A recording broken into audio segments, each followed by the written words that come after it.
Now, the first step toward understanding the cause of inflation is to recognize that it is always and everywhere a monetary phenomenon.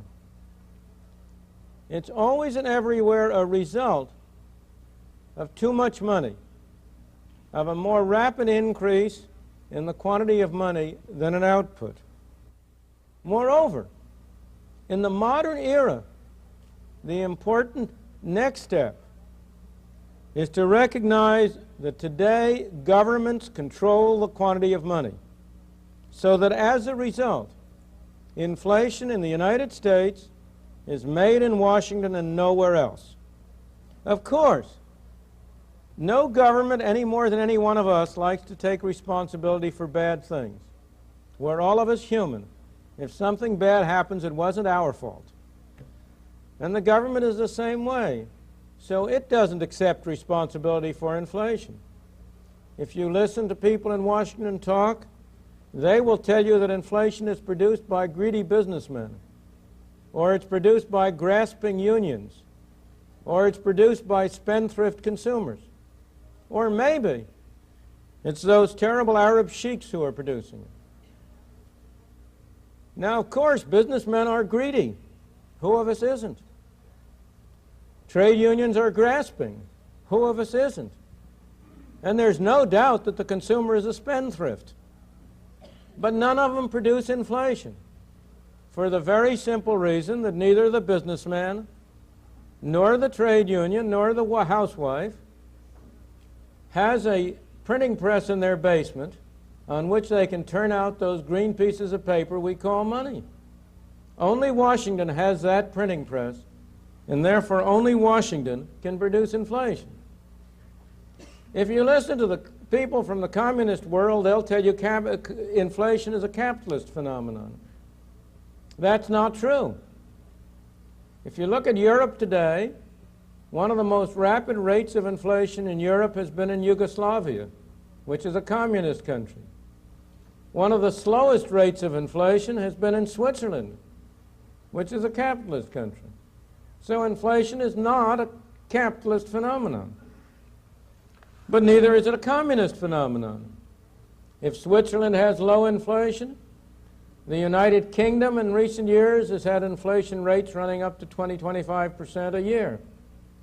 Italy has inflation rates today of that order of magnitude. Inflation is not a capitalist phenomenon, it's not a communist phenomenon, it's a printing press phenomenon.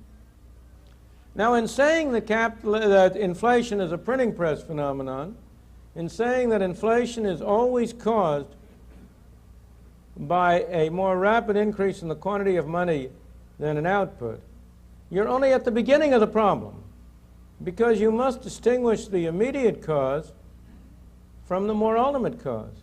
You must ask, why is it that the quantity of money increases too rapidly?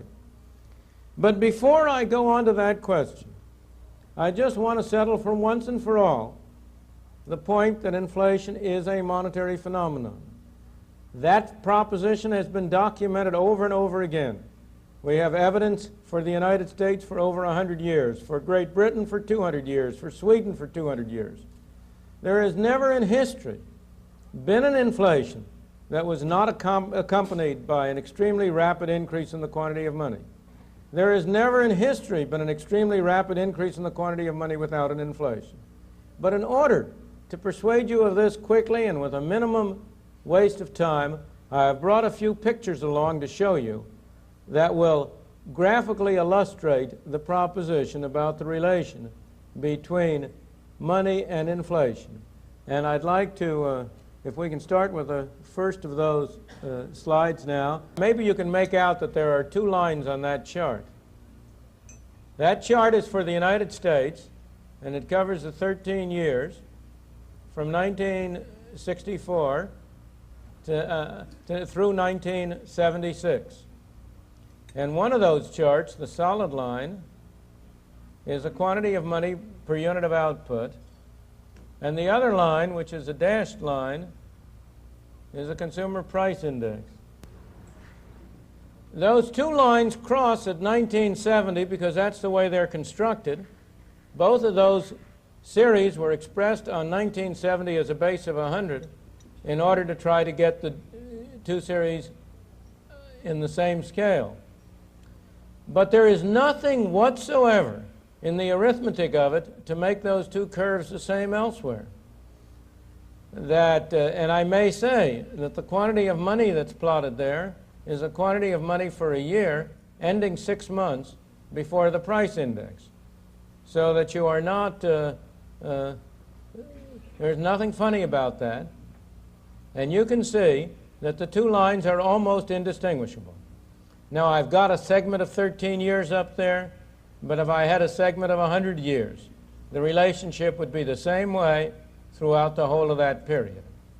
But you may say that's only for the United States. But what about other countries? And so let's have the next slide. The next slide is for Germany for the same period. And again, you will see the same story. Now, the interesting thing here is that you can see that the quantity of money for a while in the later in the 70s was running ahead of the price index, but now they're coming back together again. And that's a behavior you very often observe. The quantity of money per unit of output is a major factor that from the immediate sense determines the price index, but it doesn't operate instantaneously. Sometimes there are delays of a year or two, but sooner or later they all come back together. Well, the United States and Germany are very similar countries.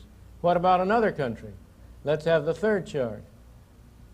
And the third chart there is supposed to be for Japan. I can't read it. Is that what it says up there? That's for Japan.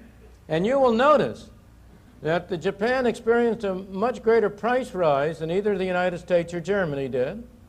But Japan has now been coming back. It's done a remarkable job of controlling the quantity of money.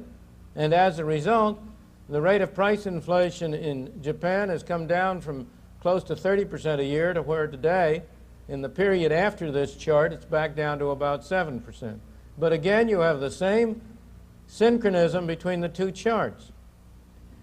Now, the next chart, let's have the next chart, which is for Great Britain. You can see each one of these has a little bit more inflation than the preceding one, but each one of them, you again have the same relationship in every case between the quantity of money and prices. Now, one of the interesting things about that comparison between Japan and the United Kingdom is you will hear many people telling you that the real reason you have inflation is because of trade unions. If you listen to anybody telling you about Great Britain's plight, they will tell you that the real problem in Great Britain is that you have such strong trade unions that they push up wages and that causes inflation. Well, if that explains this relationship for Britain, what explains the previous chart for Japan, where trade unions are not very important or much weaker than they are in Great Britain? Or what explains the next chart, which is a honey, for Brazil? Can we have the last chart? Now that's an inflation that's really an inflation. That's none of these baby inflations we've been playing with. Of course, there are still better ones in Argentina and Chile, but we don't have a big enough room. Now here again, if trade unions cause inflation, as you know, Brazil has a military government, and trade unions have absolutely nothing to say about anything except as they are branches of the government apparatus. So that it's clear you cannot explain, in the case of Brazil, the inflation by trade unions, but you can see very clearly that you can explain it by changes in the quantity of money. Thank you. We can have the lights back on now.